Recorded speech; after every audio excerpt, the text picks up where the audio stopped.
La Chispa, Boletín Informativo, Feminismos, Ecosocialismo, Derechos Humanos, Antifascismo, Animalismo, Municipalismo, Sindicalismo. No te rebeles.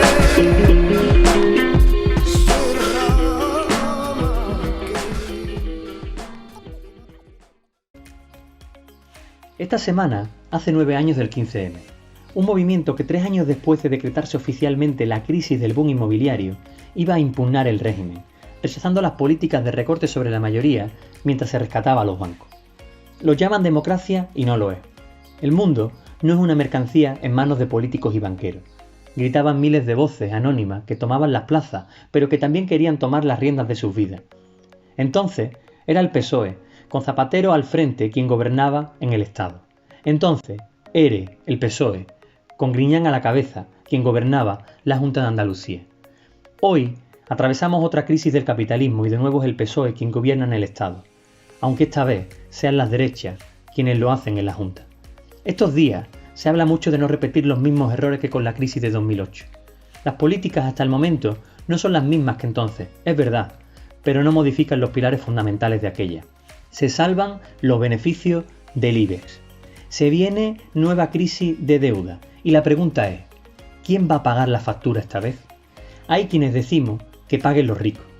Vivimos un tiempo distinto al de hace 9 años. Poco queda del aliento de aquellas plazas, salvo la memoria.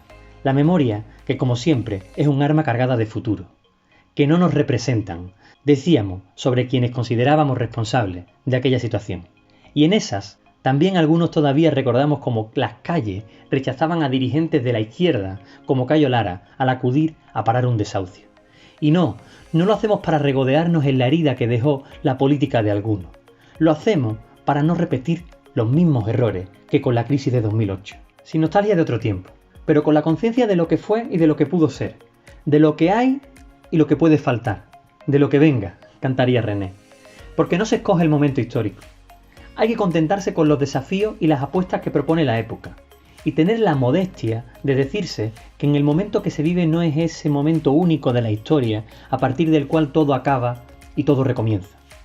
Siguiendo al Benza, cuando las grandes esperanzas llevan plomo en el ala, las pequeñas vuelan a ras de tierra, en las resistencias prosaicas y las conspiraciones minúsculas. El más terrible de todos los sentimientos es el sentimiento de tener la esperanza muerta. No es nuestro caso. Desde abajo y a la izquierda, desde el sur, desde Andalucía, hacemos nuestras las palabras de Mario Benedetti. Hoy toca defender la alegría como una trinchera, defenderla de la rutina y del escándalo, de las ausencias transitorias y definitivas. Defender la alegría como un principio, de las dulces infamias y graves diagnósticos. Defender la alegría como un destino, como una certeza. Defender la alegría como un derecho. O como diría el Yuyu de Cádiz en Tampa Joyesca, una agrupación que criticaba a los que van de comparsa. Alegría moderada y sentimiento caletero, vamos a ponérselo difícil a Martínez Ares. Continuemos el combate.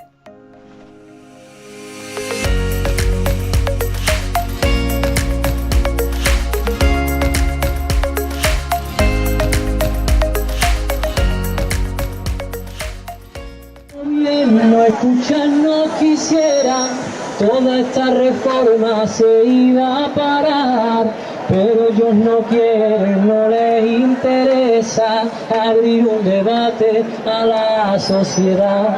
Si no nos escuchan es por cobardía, vergüenza me da. Hay voces que suenan de noche, de día, por tu libertad.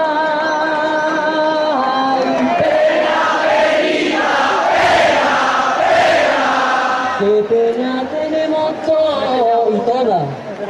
Nos venden a las empresas. Don Botín es el patrón. Han salvado los grandes bancos y toda la culpa es para ti. Tú explotado trabajando sin pensión y hasta aquí.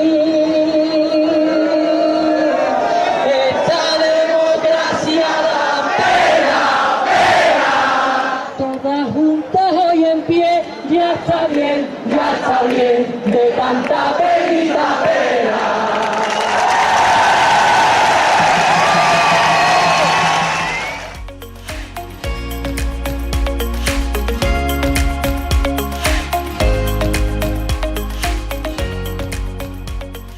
Muy buenas amigos y amigas de La Chispa. Ya está aquí un nuevo programa del podcast sobre actualidad, política y debate anticapitalista desde Andalucía. Esta semana, con el 15M en la memoria por su 9º aniversario, entrevistamos a May R. Ayamonte, escritora, booktuber y militante de anticapitalista. Y además hablamos sobre la propuesta de Adelante Andalucía sobre las residencias de nuestros mayores con Ana Villaverde. Y para terminar, un cariñoso homenaje a Little Richard, que recientemente ha fallecido, con unos minutos musicales excepcionales que nos ha preparado Juanma Pavón sobre la historia del rock and roll. Esperemos que os guste, que salte la chispa.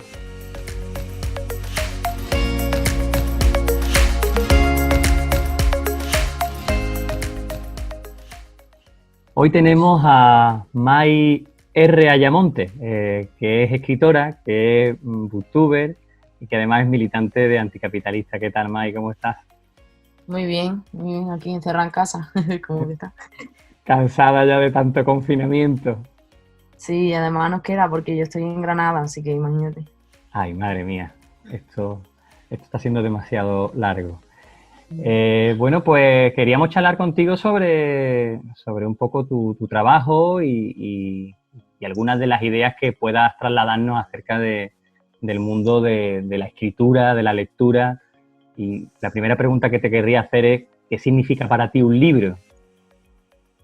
Bueno, esa pregunta es muy difícil para mí, yo creo, porque al principio cuando yo era lectora, no me dedicaba profesionalmente al mundo de la escritura, pues un libro era mi método de ocio y un método de evasión y un método de aprendizaje, pero quizá a día de hoy diría que también es un método de vida, porque como me dedico profesionalmente a la escritura, al final la mayor parte del tiempo la dedico a cosas que están relacionadas con los libros, tanto a trabajo editorial como a hablar y criticar libros, como a escribir libros en sí mismo. Precisamente, háblanos un poco más de tu trabajo. ¿Qué relación o qué es lo que más te ha sorprendido desde que empezaste a colgar los vídeos en internet, en YouTube, comentando lecturas y demás? ¿Cuáles son las cosas con las que te quedas, ¿no? De las reacciones de la gente, ¿qué destacarías? Bueno, yo creo que lo primero es que descubrí que la gente joven lee mucho y que aunque nos digan que la gente joven no lee, cuando nos fijamos en cuánto se lee en este país, que en realidad se lee muy poco, la gente joven es la población que más lee. Y eso fue una de las cosas que más me sorprendió. Luego también yo creo que otra cosa que me sorprendió y que yo no me esperaba es que al final el sector de la literatura es un negocio. Y quizá inocentemente cuando yo entré en el sector editorial pensaba que la gente que trabajaba rodeada de libros lo hacía por pasión a la literatura. Y en realidad, bueno, por pasión, pero no deja de ser un negocio. Entonces me he dado cuenta de cómo funciona el sector y me ha sorprendido mucho negativamente, ¿no? pero mucho. ¿De qué hablas en los libros que has escrito hasta ahora? ¿Cuáles son los temas que te han preocupado o cuáles son los temas sobre los que quieres escribir en un futuro? Bueno, siempre escribo con perspectiva de género porque al final me he dado cuenta que los libros que yo leía no me representaban y quería dar otros modelos a las jóvenes porque al final mis libros son juveniles y están dedicados sobre todo a un público joven. Quería dar otro modelo de sistema y de roles de género, entonces siempre escribo con perspectiva de género. También hablo mucho de la comunidad LGTB porque tengo muchos personajes LGTB un poco por lo mismo, ¿no? Por la necesidad de encontrar representación propia.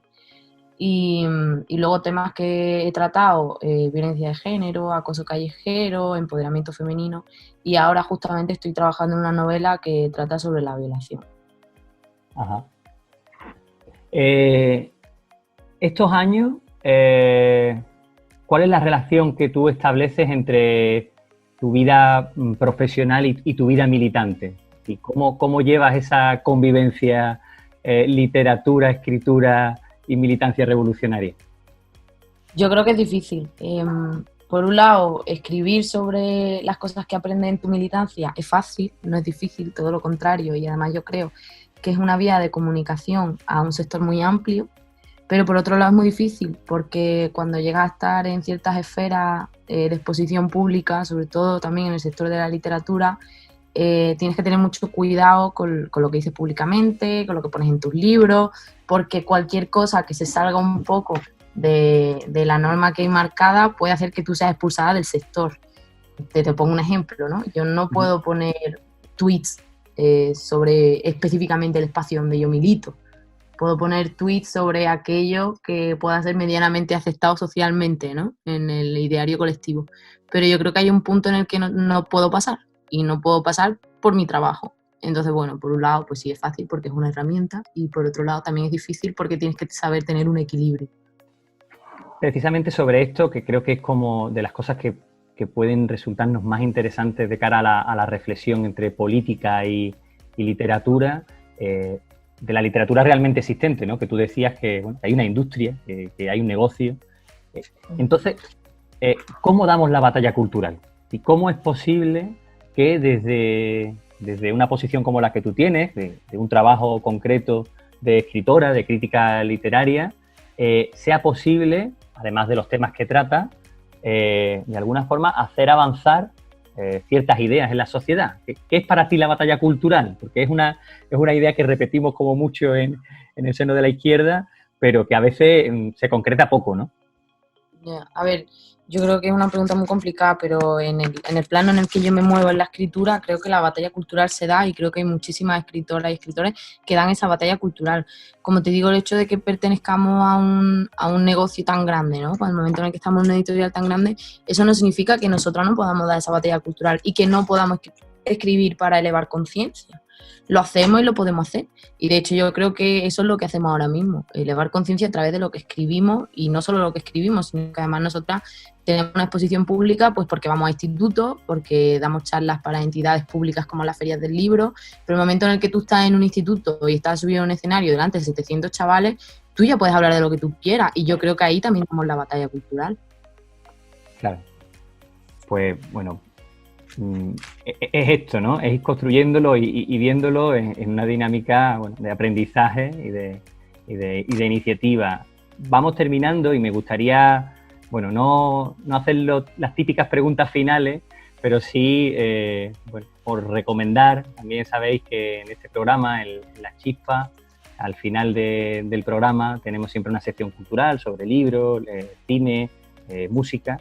Pero hoy tenemos a Mai y qué otra cosa, ¿no? No te voy a decir que me digas un libro, pero sí te voy a decir que me digas algunos libros, ¿no? ¿Cuáles son tus recomendaciones? ¿Cuáles son los libros que te han sido constitutivos de tu identidad, que han sido importantes para ti? Bueno, yo creo que hay muchos libros que han formado parte de mi identidad, pero quizás libros que recomendaría a día de hoy para un público más amplio, primero sería la saga Millennium de Steve Larson. Creo que es una saga que también está cargada de valores, que plantea la cuestión de la violencia de género de una manera sublime, desde mi perspectiva. Un libro muy, muy politizado y que además es un thriller, entonces eso hace que el lector se enganche. Son 3 libros y hay 3 secuelas que están escritos por otro autor, porque Steve Larson murió antes de la publicación del primer libro, pero yo siempre recomiendo los 3 primeros libros. Luego también hay un libro que leí recientemente, que también me ha gustado mucho y que también me gustaría recomendar, que es de Power, de Nami Alderson, y es un libro que está traducido a español, lo que pasa es que aquí no se ha hecho conocido y sin embargo en Reino Unido y en Estados Unidos dio un bombazo. Y básicamente es un libro que trata, es fantástico, y lo que plantea es un mundo en el que de pronto las mujeres tengan el poder, porque desarrollan energía en las manos, ¿no? Entonces, al desarrollar energía en las manos, son las que infligen miedo a los hombres, y son los hombres los que empiezan a temer de las mujeres, ¿no? Y empiezan a desarrollarse países donde hay gobiernos tiránicos desarrollados por mujeres. Creo que está muy bien porque plantea también el tema de género de una manera sublime, y porque además nos hace plantearnos qué pasaría si esto fuera al revés, ¿no? Y de verdad creo que merece mucho la pena leerlo porque también hace mucho reflexión. Bueno, y la última cosa, a forma de anécdota, precisamente por tu trabajo, y yo tengo una prima que es fan tuya, me gustaría que nos contaras al menos una, si quieres 2, no sé, lo que te apetezca, sobre cosas que te han pasado en estas presentaciones de libros masivas, en estos eventos que se organizan con mucha gente joven, que es lo que tú decías, que hay mucha gente joven que lee. No sé, cuéntanos alguna anécdota, algo que se te quede en la memoria como diciendo, joder, esto no me lo esperaba. Bueno, sí, hay una anécdota que yo siempre cuento y que yo creo que nunca se me va a olvidar, y me pasó creo que en una feria del libro en Badajoz, y fue que vino un chico con su madre y no sé, estaban en la firma del libro, ¿no? Yo le firmé el libro, no sé qué, luego acabamos la firma y cuando me estaba yendo se me acercó él con su madre de nuevo y me dijo que, bueno, que era un chico trans, tendría como 15 años, y que él había leído de Nadie y además había visto mis vídeos donde hablaba del tema LGTB y que su familia no lo aceptaba. Y que le había dado a su madre de leer de Nadie, ese libro mío, y que además le había puesto los vídeos míos donde hablaba del movimiento LGTB. Bueno, al final hablaba de libros que hablaban sobre el movimiento LGTB y específicamente sobre el movimiento trans. Y que la madre había empezado a aceptar a su hijo a raíz de mis libros. Eso yo creo que es una anécdota que se me va a quedar para siempre y te das cuenta de que sí que merece la pena escribir sobre lo que escribimos y sí que tiene impacto. Sin duda, qué cosa. De verdad, espero que vaya muy bien, que sigas currando mucho, que sigas leyendo mucho y que nos sigas recomendando muchos libros y sin duda en el día de hoy también reconocer ese trabajo que es profesional pero que también es muy político, que construye y que da la batalla cultural. Mucha suerte, Mai. Muchas gracias y gracias por tenerme aquí. Un abrazo, corazón.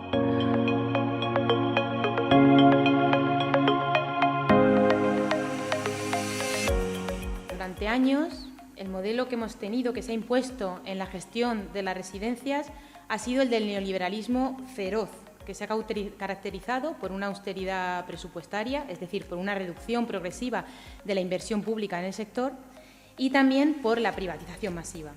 En Andalucía estamos hablando de que hay actualmente 665 centros residenciales para mayores, de los cuales solo 14 son de gestión pública, es decir, los restantes 651 centros residenciales son de gestión privada, entre los que encontramos entidades sociales, fundaciones, pero también grandes grupos empresariales, algunos de los cuales están además participados por fondos de inversión, por fondos buitre.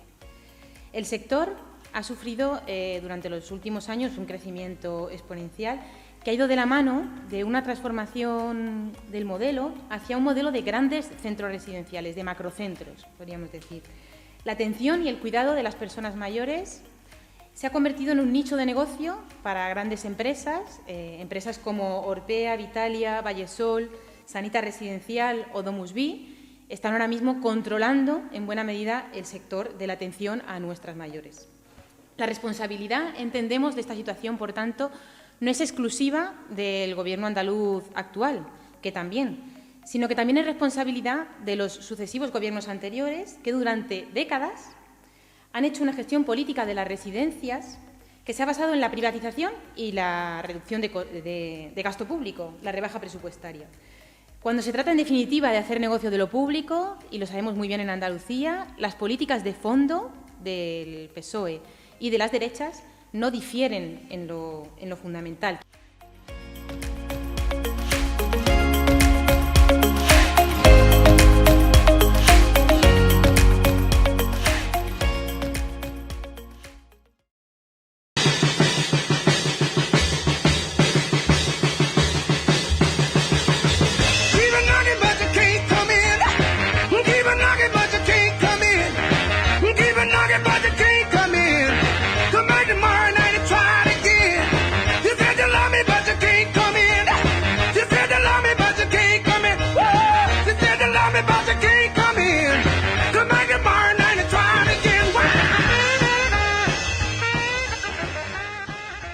Hola a todos, bienvenidos una vez más a los Minutos Musicales de La Chispa. Esta semana queremos dedicar estos minutos a los pioneros del rock and roll, en especial a Little Richard, debido a su reciente fallecimiento.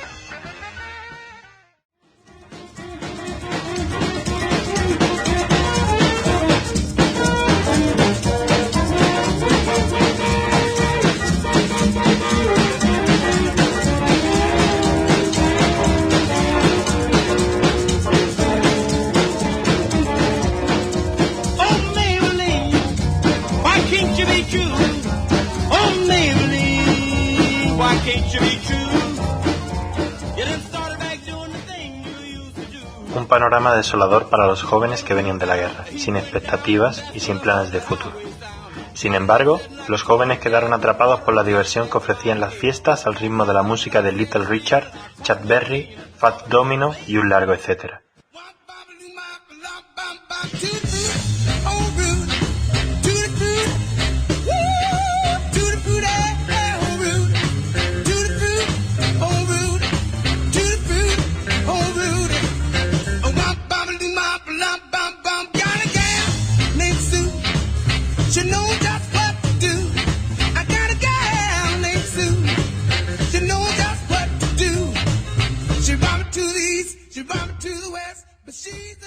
En este contexto social nace una de las músicas más revolucionarias del siglo XX, el rhythm and blues. Su aspereza y su ritmo la haría romper con todo lo establecido. El sexo siempre aparecería en un primer plano, lo que haría romper a una generación con su predecesora.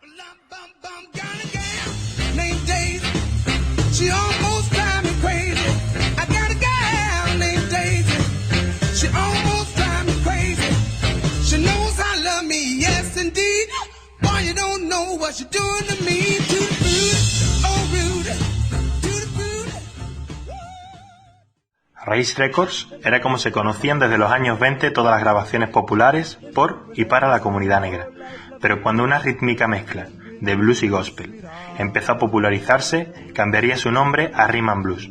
Algunos teóricos dicen que el Rhythm and Blues y el rock and roll eran lo mismo, solo cambiaba el color de piel de su intérprete. Otros que la mezcla después incluyó al country, pero sin duda, esta es la semilla.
El rock no solo hablaba de temas prohibidos hasta el momento, sus estrellas, además, eran negras.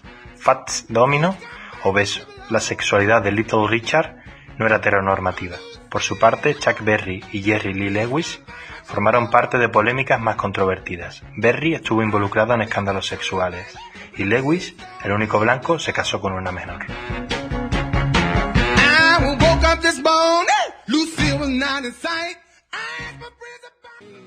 Por esa razón, la industria volvía a grabar los grandes éxitos, esta vez interpretados por blancos, suavizados musicalmente y suavizada su interpretación en el escenario, lo que hacía que la clase media blanca pudiese consumirlos sin complejos. Pat Boone popularizó Ain't a Shame de Fats Domino y Elvis cantó el famosísimo Tutti Frutti de Little Richard.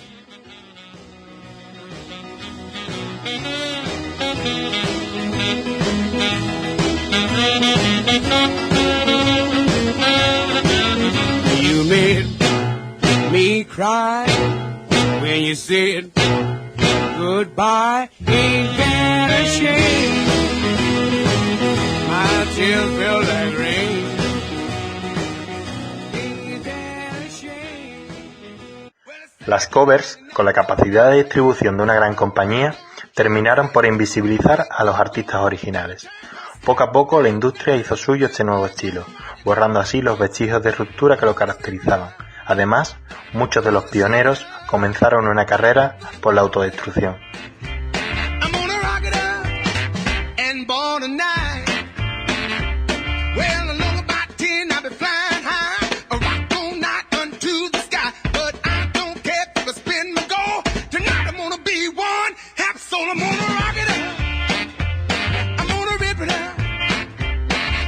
Shake it up, gonna ball it up. I'm gonna rock it up. wasn't born tonight. Well, I got me a date and I won't be late. Los padres del rock and roll son desconocidos por muchos. Por esa razón, esta semana hemos querido dedicarles estos minutos. Hasta la próxima.